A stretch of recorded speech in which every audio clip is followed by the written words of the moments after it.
प्राण मुद्रा अपान मुद्रा, पहले प्राण फिर अपान। मधुमेह को कंट्रोल करना है, पहले अपान फिर प्राण। अब जब आपने उल्ट करना है, इसके पहले लगानी है प्राण,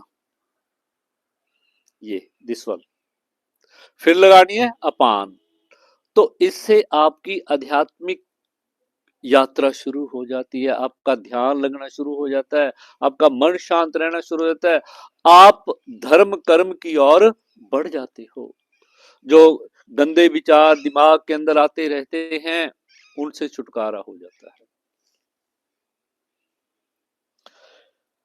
अपान कहते हैं अगर ये किया जाए तो दोनों एक साथ कर लें, या दोनों एक साथ कर, एक हाथ से वो लगा लो दूसरे हाथ से वो लगा लो, तो आप समाधि की ओर बढ़ जाते हो।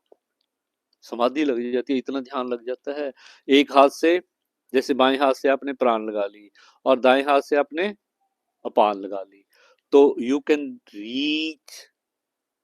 जिसके लोग ना जंगलों में जाते हैं, भटक रहे हैं, कि वहां बैठ के एकांत में बैठ के समाधि लगाएंगे, जाने की जरूरत नहीं, घर पे बैठे गृहस्थी जीवन निभाते हुए अपा प्राण और अपान मुद्रा दोनों का इकट्ठा अभ्यास कर लो, तो you can reach the highest bliss, जिसे आनंद कहते हैं, उस स्थिति तक पहुंच सकते हो।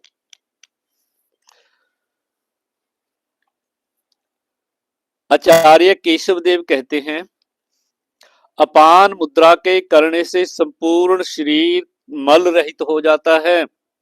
इसका अभ्यास कम से कम 45 मिनट तो करना चाहिए। सुबह 15 मिनट, शाम दोपहर में 15 मिनट, रात को 15 मिनट। पर जब आप ना, मैंने एक देखा है, मेरा अपना अभ्यास है, जब आप किसी भी मुद्रा में बैठ जाओ तो आपको पता ही नहीं चलता क्या टाइम। आज ना सुबह मैंने योग कक्षा, मैं सुबह 6:30 बजे लेता हूँ।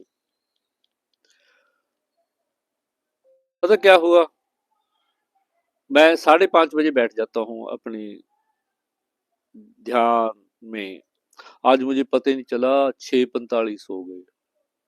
नहीं तो मैं हर चीज अपनी ना समय पे, जैसे 6:30 पे मैं अपनी चीजों को, 5:30 पे बैठता हूँ ध्यान में, और 6:30 पे मैंने फिक्स किया तो मैं उठ जाता हूँ। उसके लिए पार्क के लिए, जहाँ हम बैठकर योग करते हैं, मेरे साथ लोग करते हैं, तो वहां पहुंच जाते हैं। आज मैं वहां 7 o'clock पहुंचा। जब भी आप ध्यान में बैठ जाओ ना, तो जब आपको सब कुछ भूल गए, तो आप समाधि में पहुंच गए। तरह तरह की कृतियां यहाँ, ये यहाँ इस जगह पे ना आपको प्रकाश, आकाश, नीला आकाश, ऐसी चीजें दिखनी शुरू हो जाती है। आप पता नहीं कहाँ कहाँ पहुंच जाते हो, आप पता ही नहीं लगता।